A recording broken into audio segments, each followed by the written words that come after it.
ومن سيئات أعمالنا من يهده الله فلا مضل له ومن يضلل فلا هادي له وأشهد أن لا إله إلا الله وحده لا شريك له وأشهد أن محمدا عبده ورسوله أما بعد فإن خير الحديث كتاب الله وخير الهدي هدي محمد صلى الله عليه وسلم وشر الأمور محدثاتها وكل محدثة بدعة وكل بدعة ضلالة وكل ضلالة في النار. أعوذ بالله من الشيطان الرجيم. بسم الله الرحمن الرحيم. إنما المؤمنون الذين آمنوا بالله ورسوله ثم لم يرتابوا وجاهدوا بأموالهم وأنفسهم في سبيل الله أولئك هم الصادقون. اہل حدیث کب سے ہیں؟ اس عنوان پر ہماری گفتگو غالباً یہ تیسرا جمعہ ہے، شروع ہے۔ نبی علیہ السلام کا فرمان ہے، خیر القرون قرنی ثم الذین یلونہم ثم الذین یلونہم، سب سے پاکیزہ، سب سے مقدس، سب سے بہترین دور میرا ہے کہ آج میں ہوں اور میرے صحابہ ہیں۔ اس کے بعد بہترین زمانہ وہ ہوگا جس میں میں نہیں ہوں گا لیکن میرے صحابہ ہوں گے اور ان کے شاگرد تابعین ہوں گے۔ اس کے بعد بہترین دور وہ ہے جس میں نہ میں ہوں گا نہ میرے صحابہ ہوں گے بلکہ تابعین ہوں گے اور تبع تابعین ہوں گے۔ ان ادوار کو چونکہ احادیث صحیحہ میں بہترین زمانہ کہا گیا ہے، اس لیے میں بھی انہی ادوار میں خاص طور پر اہل حدیث کے وجود کو دلائل کے ساتھ آپ کے سامنے پیش کر رہا ہوں۔ اس کے بعد ضمناً سرسری طور پر ہر دور میں اہل حدیث کے وجود کو پیش کیا جائے گا، لیکن اس میں اتنا وقت نہیں لگے گا۔ لیکن ان ادوار کے اندر اہل حدیث کے وجود کو اور ان کی فضیلت کو پیش کرنا ضروری سمجھتا ہوں۔ اور میں ایک اور بھی بات واضح کر دوں، میرے نزدیک جس طرح لفظ اہل حدیث پاکیزہ، مبارک اور محبوب ترین نام ہے، بالکل اسی طرح میرے نزدیک اہل سنت کا لفظ، اصحاب الحدیث کا لفظ، اہل الاثر کا لفظ، یہ سارے الفاظ مترادف ہیں اور میرے نزدیک یہ سارے الفاظ بڑے پیارے ہیں۔ جو اہل حدیث ہیں وہی اہل سنت ہیں، جو اہل سنت ہیں وہی اہل حدیث ہیں، جو اہل حدیث ہیں وہی اصحاب الحدیث ہیں، جو اصحاب الحدیث ہیں وہی اہل الاثر ہیں۔ اصل میں یہ نام خوارج کے مقابلے میں، قدریہ کے مقابلے میں، جہمیہ کے مقابلے میں، معتزلہ کے مقابلے میں، روافض کے مقابلے میں سامنے پیش ہے۔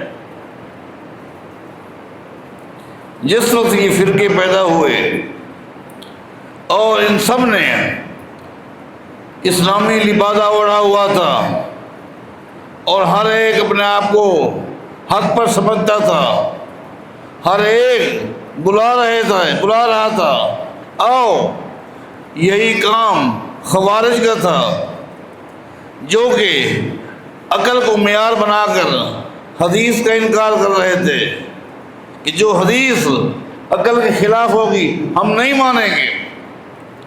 قدریہ جنہوں نے عقل کو معیار بنا کر تقدیر کی احادیث کا انکار کر دیا۔ معتزلہ جنہوں نے عقل کو معیار بنا کر اللہ تعالیٰ کی صفات میں تعویل کی۔ جہمیہ، روافض، یہ فتنے تھے۔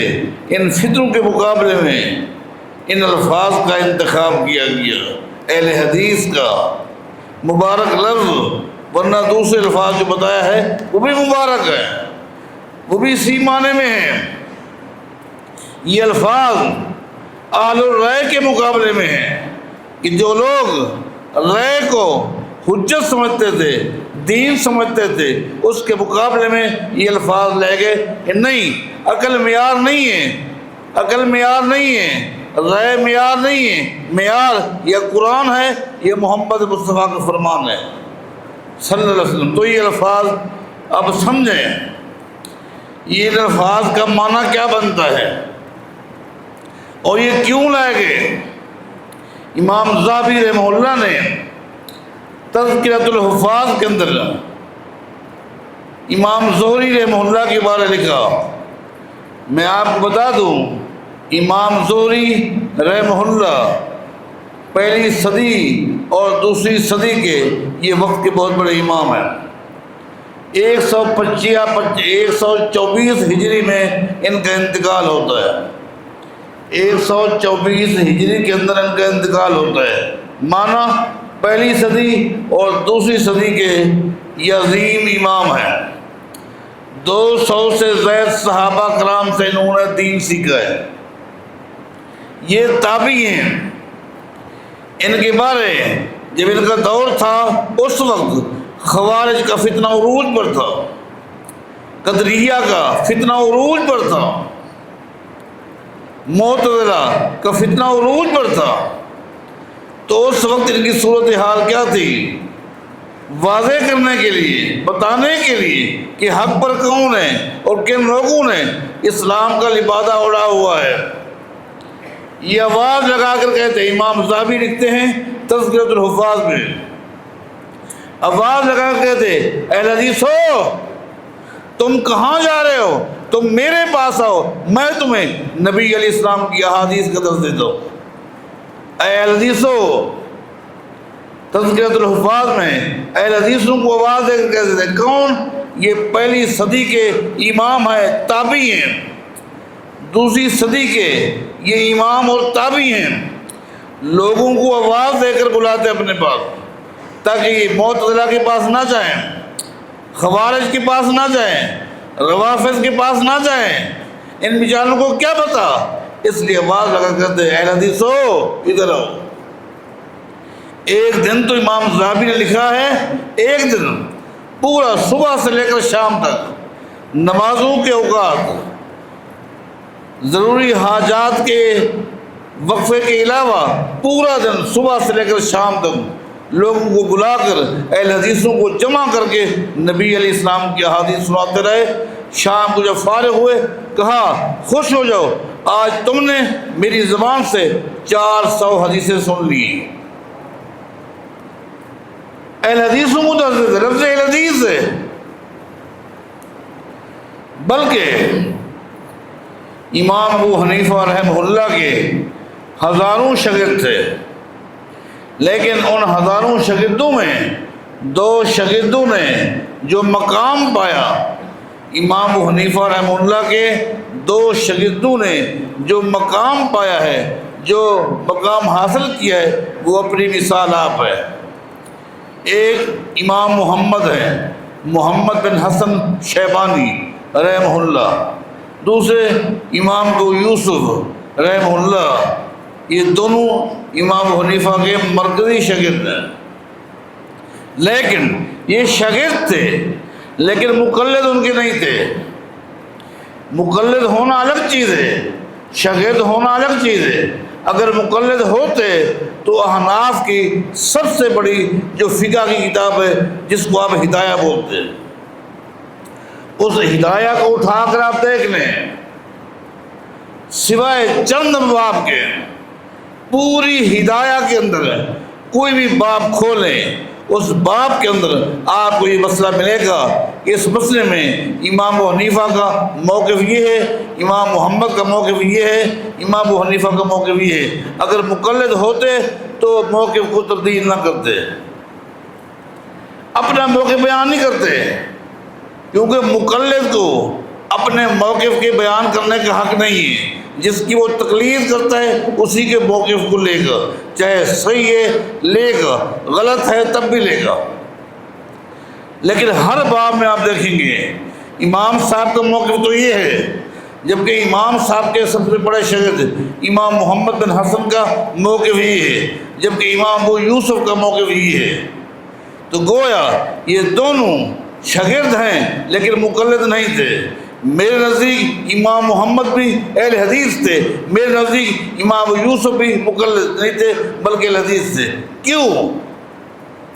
اس لیے کہ ان دونوں نے جہاں امام ابو حنیفہ رحمہ اللہ سے عقلیات کا علم لیا ہے، فقہ کا علم لیا ہے، ساتھ ہی ساتھ ان دونوں نے محدثین سے حدیث کا بھی علم لیا ہے، ایک بات۔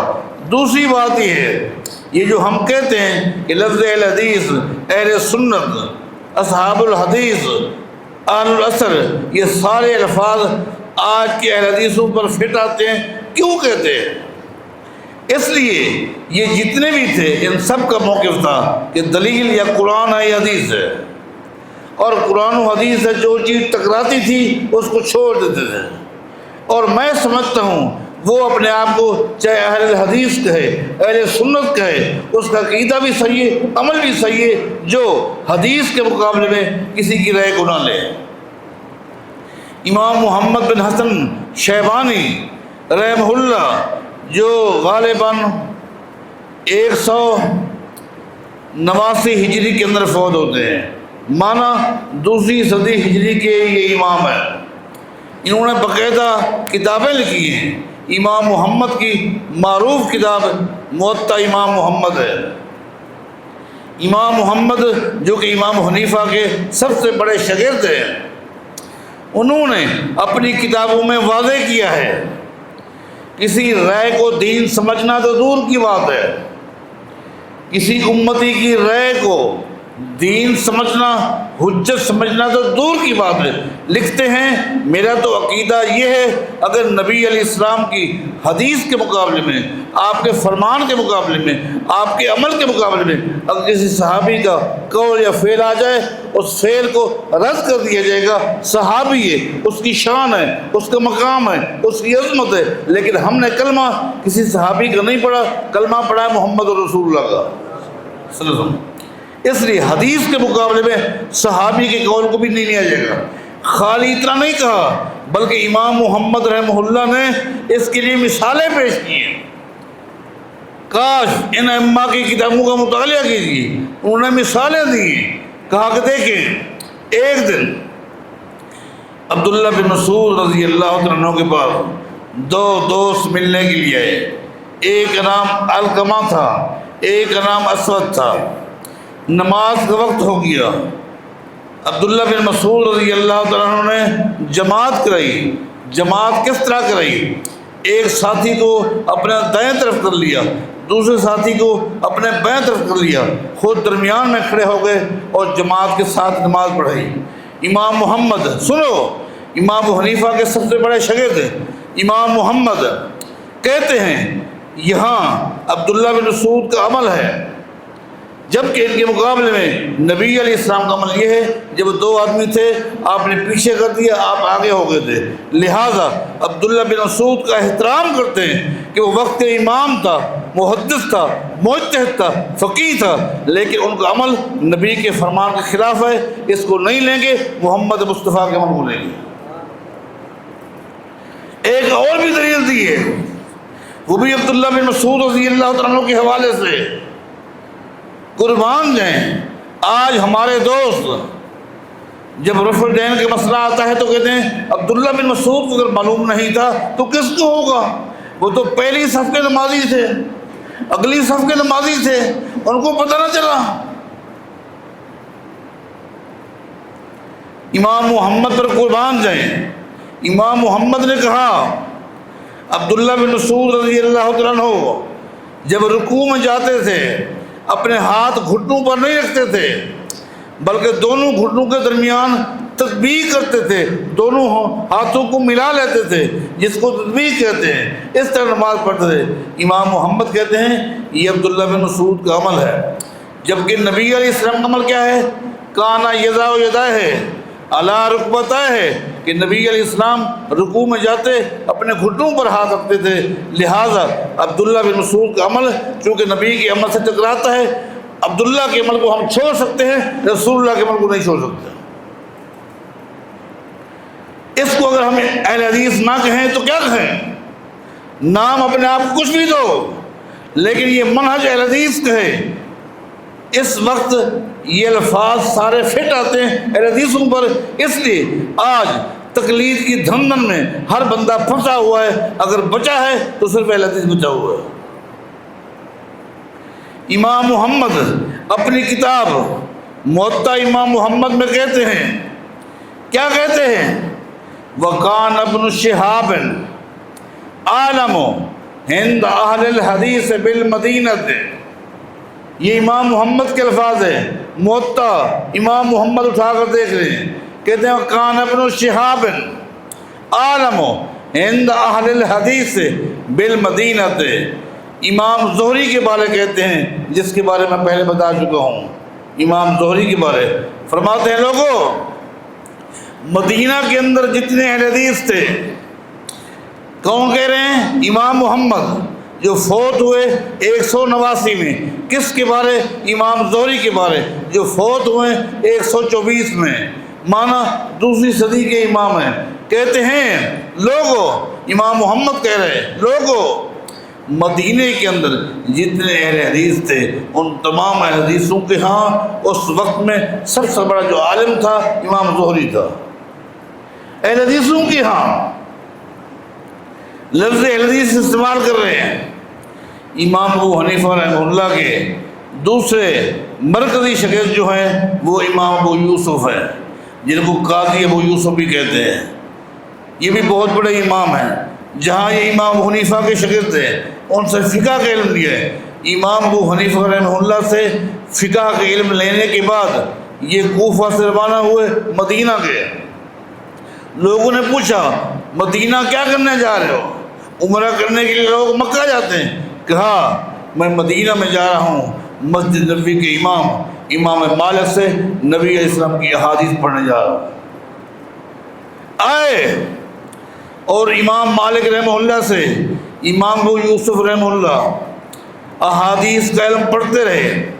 ایک دن امام مالک نے ایک حدیث سنائی کہ نبی علیہ السلام فرماتے ہیں مدینہ والا کا سا، مدینے والوں کا سا حجت ہے۔ سا ایک پیمانہ ہے، مدینہ والوں کا سا پوری دنیا کے مسلمانوں کے لیے حجت ہے۔ جب امام مالک رحمہ اللہ نے یہ حدیث پڑھائی، امام ابو یوسف رحمہ اللہ نے حدیث پڑھنے کے بعد امام مالک سے کہا مجھے آپ کوفہ جانے دیں۔ امام مالک فرمانے لگے اچانک کیوں کوفہ یاد ہو گیا، آپ کو آ گیا؟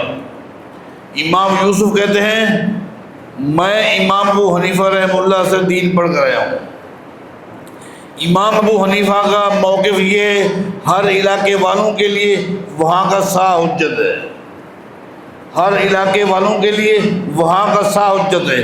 کوفہ والوں کے لیے کوفہ والوں کا سا حجت ہے، مدینہ والوں کے لیے مدینہ والوں کا سا حجت ہے۔ آج آپ نے حدیث سنائی ہے پوری دنیا کے مسلمانوں کے لیے مدینہ کا سا حجت ہے۔ میں سمجھتا ہوں اس حدیث کا علم امام ابو حنیفہ کو نہیں تھا۔ میں جاؤں گا امام صاحب کو بتاؤں گا، اور مجھے یقین ہے امام ابو حنیفہ جب حدیث سنیں گے تو اپنے موقف سے رجوع کر کے حدیث کو لے لیں گے۔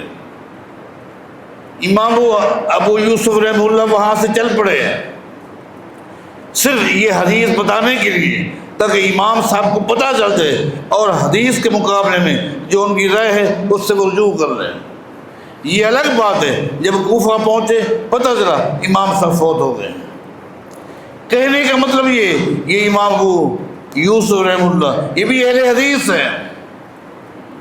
ان کے بارے امام حاکم رحمہ اللہ نے معرفت و علوم الحدیث کے اندر لکھا ہے، امام ابو یوسف رحمہ اللہ کی بات ہے کہ جب یہ اہل حدیثوں کو دیکھتے، اہل حدیثوں سے ملاقات کرتے، تو امام ابو یوسف کیا کہتے ہیں؟ ما علی الارض خیر من، ما علی الارض خیر من، اہل حدیثو زمین کی پشت پر تم سے بہتر کوئی نہیں ہو سکتا، زمین کی پشت پر افضل ترین لوگ تم ہو، تم ہیں جو اللہ نے مقام دیا، مقام کسی کو نہیں دیا۔ یہ امام ابو یوسف رحمہ اللہ کے الفاظ ہیں۔ ایک دوسری صدی کے بہت بڑے امام ہیں، بہت بڑے امام احمد بن حنبل کے استاد ہیں۔ کون؟ امام ابو داؤد الطیالسی رحمہ اللہ، امام ابو داؤد الطیالسی، ان کی بھی حدیث کتاب ہے، اس کا نام ہے مسند ابو داؤد۔ یہ امام احمد بن حنبل کے استاد ہیں۔ ایک ہے امام ابو داؤد، امام احمد بن حنبل کے شاگرد ہیں، ان کی بھی حدیث کتاب ہے، لیکن وہ کیا ہے؟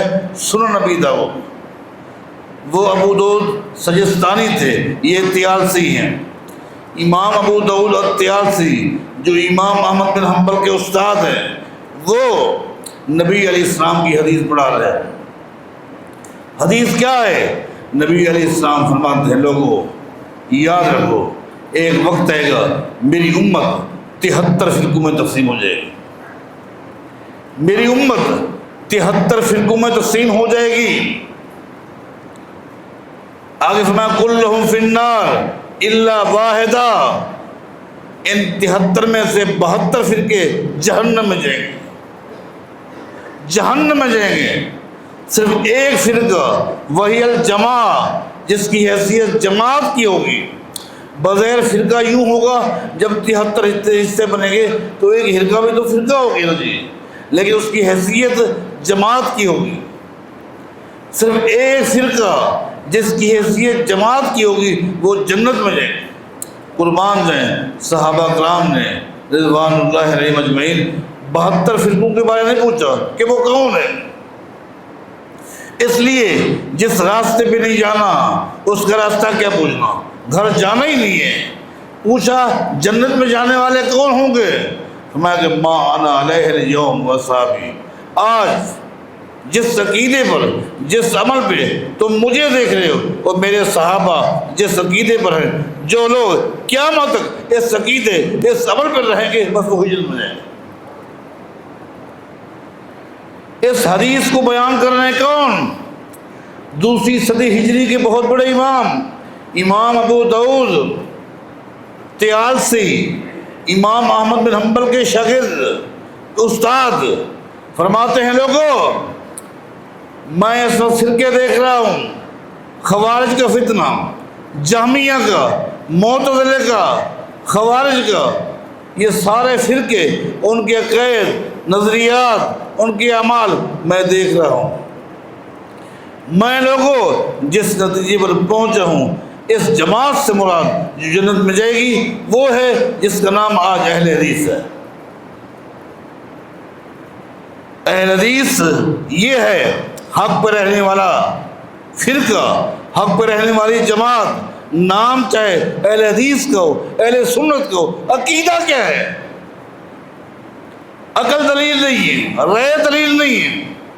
لوگ تقسیم ہو چکے، آراء کو دین بنا چکے، حجت بنا چکے، لیکن قربان جائیں 1400 سال گزر چکے، لیکن آج بھی اس عقیدے پر، اس دین پر، اس عمل پر، اس طریقے پر اگر کوئی جماعت ہے تو اہل حدیث ہے، ہر دور میں ہے۔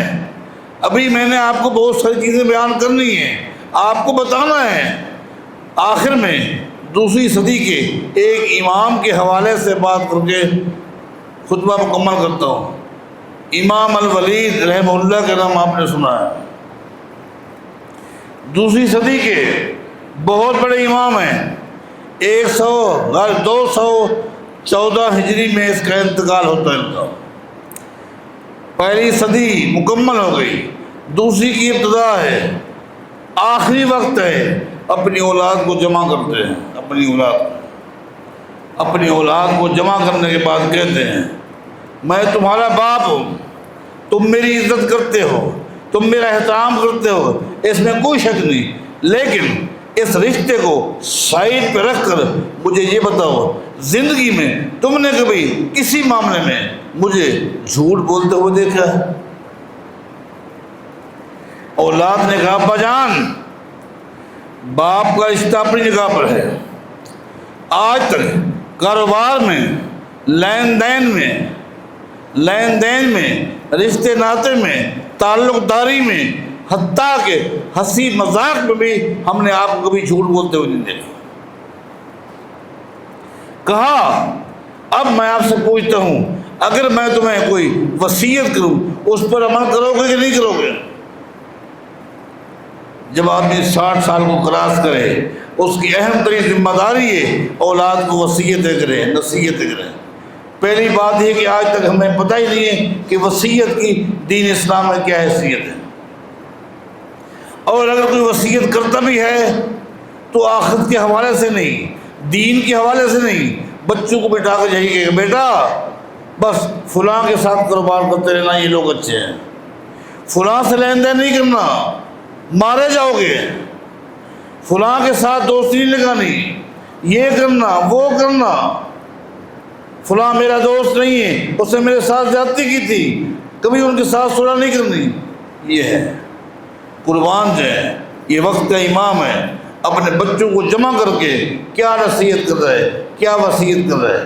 کہا بیٹو سن لو، میں دین کے حوالے سے، تجارت کے حوالے سے، کاروبار کے حوالے سے زمین کا چپا چپا دیکھ چکا ہوں، میں خوب گیا ہوں، مشرق میں، مغرب میں، شمال میں، جنوب میں نے مسلمانوں کے مزاج کو نوٹ کیا ہے، معاملات کو نوٹ کیا ہے، لیکن سن لو، زمین کی پشت پر مسلمانوں میں اگر کوئی حق پر جماعت ہے، اہل حدیث ہے۔